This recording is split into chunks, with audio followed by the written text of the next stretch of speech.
Hi everybody, this is Humanities 2172 online. This is our very last book, and this is our last day of our last book, Sun Also Rises. We're doing just the very end, chapters 18 and 19. If you've been reading the book, then I know you've loved it. If you haven't been reading the book, probably these videos are, they don't give you much in the way of flavor of the thing. It's kind of like, if you just look at the spark notes for a book like this, it's kind of like having a bag of flour and some chocolate chips and a stick of butter. You have that, but it's not a cookie. It's not a chocolate chip cookie. A book is like a chocolate chip cookie, but if you just listen to kind of the lecture, or you just watch a look on spark notes or something, you're not getting the whole thing. It doesn't matter. You can be a person who doesn't have chocolate chip cookies in their life. That's the choice you have. I want to be a person that has the cookies. If you've been following along, then we're talking about modernism. We're talking about the aftermath of World War I. We've been talking about the iceberg theory. We have been talking about narratives of meaning that have broken down. So Jake, for example, can't be a war hero this way the Count is, because of the nature of his injury. He can't be a man the way that Robert Cohn can be, or that Bill Gorton can be, because of the nature of his injury.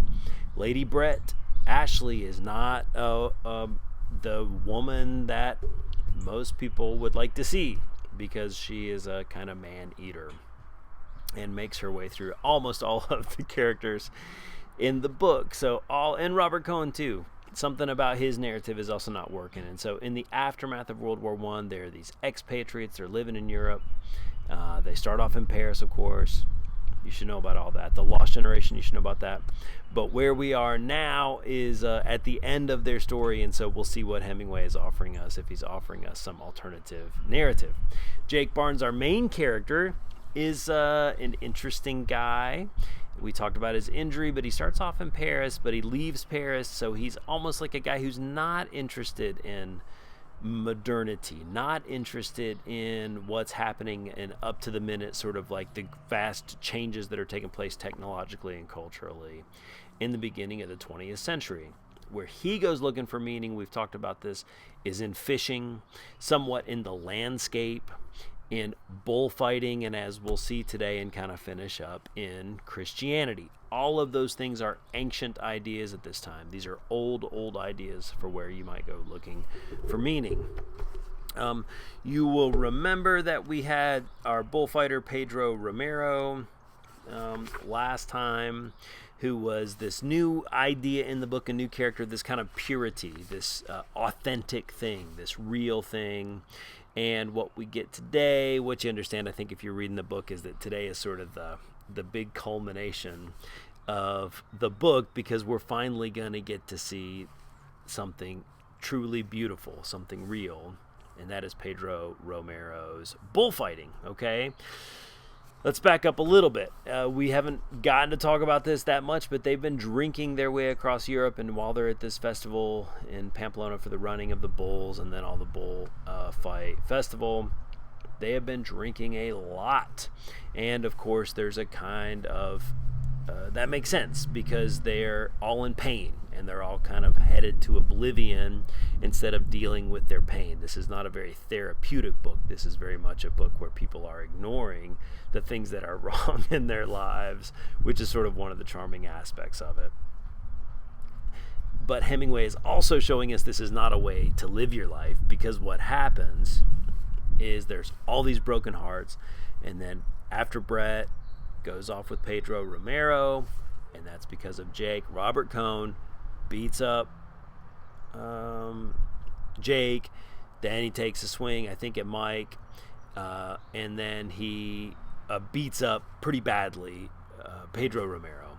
So Hemingway is not celebrating these people's drinking and fighting and partying.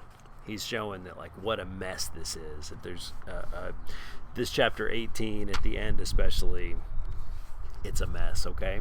So let's jump in.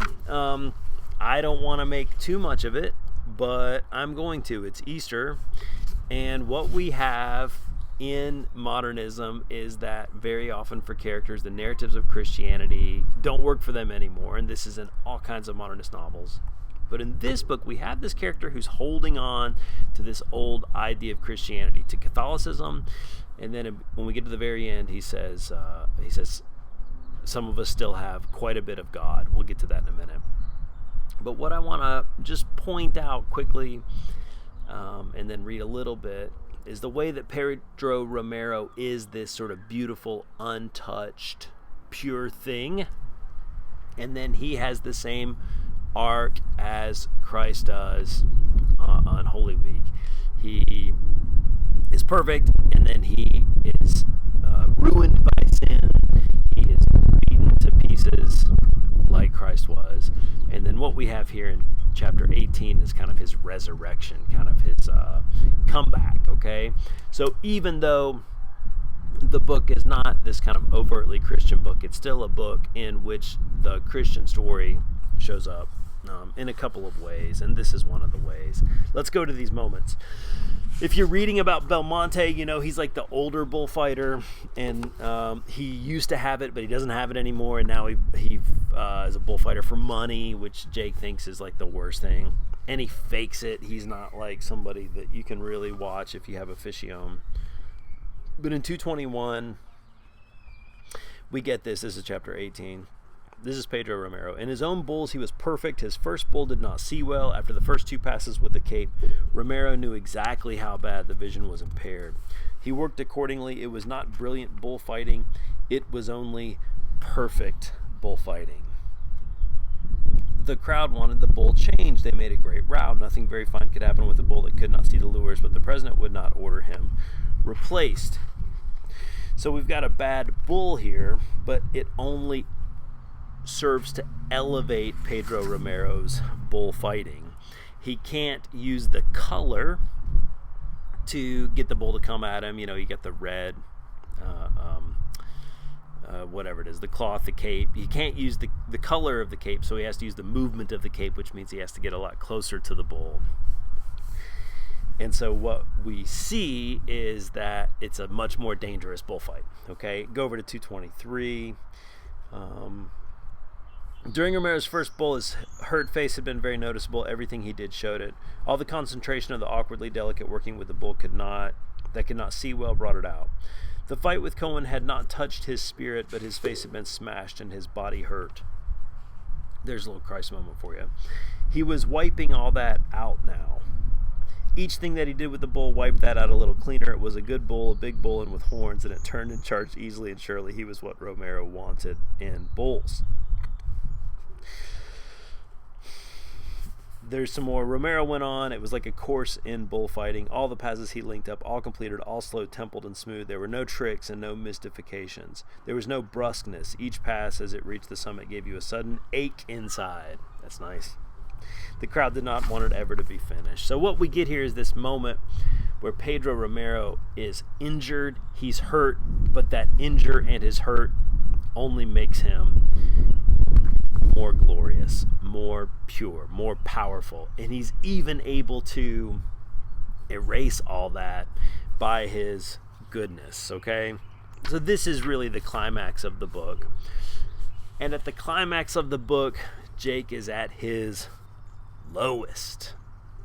Jake is now, his band of friends is all broken up. Brett is running off with Pedro Romero.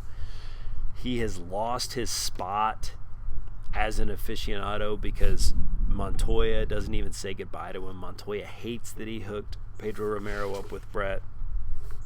And so we get Jake sort of at his absolute lowest here. And of course, since it's Hemingway, it's described so beautifully. Page 227, he finds out Brett's gone off with the bullfighter chap. So he sits there with Mike, who is Brett's fiance, and with Bill. So there's Jake, Mike, Bill, no Robert Cohen, no Brett, no Pedro Romero. At the end of this section, it says, the three of us sat at the table, and it seemed as though about 6 people were missing. So, like, not having Brett there, not having Robert Cohen there, it's like their thing is totally blown up. Okay, so the fun of the book in most ways is over. They partied too hard. There were consequences. And the only light was that they got to see this guy do this incredible thing, which is Pedro Romero. Okay? And now we get book 3, which is just this one chapter. And it's just interesting. And what you find out here, Montoya sort of cold shoulders him as he's leaving. But Jake gets a message. And the message is asking him, could you come Hotel Montana, Madrid? Am rather in trouble, Brett. And so one of the things that we would talk about in the class if we were together was if Jake learns anything at all from this book. And the evidence is that he probably does not. He starts the book hopelessly in love with Brett. While Brett is working her way through all these guys, Jake is sort of like puppy dogging after her. And here we are at the end of the book, and he's in exactly the same place, page 243. That seemed to handle it. That was it. Send a girl off with one man, introduce her to another to go off with him. Now go and bring her back. Sign the wire with love. That was it. All right. I went into lunch. There's a little bit here. You'll know this when you get older, of like the first novel sort of preciousness about this. But it's still pretty powerful. And you still have Jake, who's like the good guy, but he's injured, and he's now going to save Brett. You know, it's like the stage is set for kind of a big finish, and we'll see what happens. As we get closer to the end, he goes and gets Brett in Madrid. Turns out that she's not really in a bunch of trouble. This is how she is. You know, she's like a little bit hysterical, but she got rid of Pedro Romero. He didn't like this about her. He didn't like that about her, and so it didn't work out. He was ashamed of me for a while, you know, she says. And then right at the end, she says, I didn't know whether I could make him go. I didn't have a suit to go away and leave him. He tried to give me a lot of money, you know. I told him I had scads of it. He knew that was a lie. I couldn't take his money. And, of course, he has already paid for everything. So now we end with just our two principals, Jake and Brett. Pedro Romero's gone off. Everybody else has gone off, and they're just at the table. They're drinking, of course, right? Go to 249. I thought you were never going to talk about it. How can I help it? You'll lose it if you talk about it. I just talk around it. You know, I feel rather damned good, Jake. You should. You know, it makes one feel rather good deciding not to be a bitch. Yes.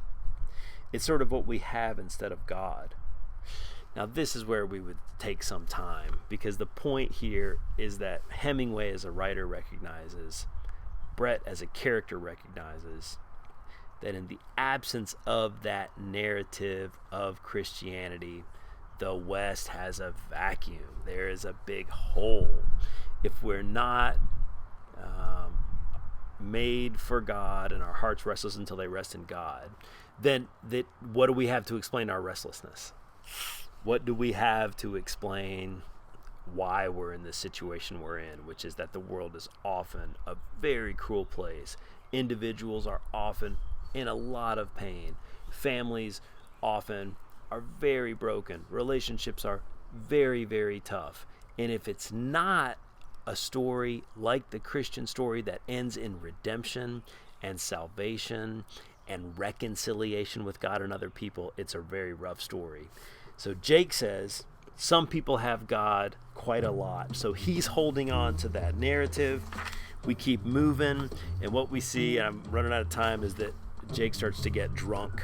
You don't get drunk. You don't have to. You'll be all right. I'm not getting drunk. I just like to drink some wine. So he's going back to his same old habits, getting drunk.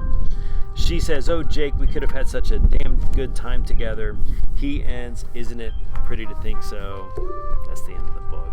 So Jake hasn't come any distance at all in the book. He's right back where he started. Thank you all for a great class. The test will be up on Monday. It will be due on Wednesday.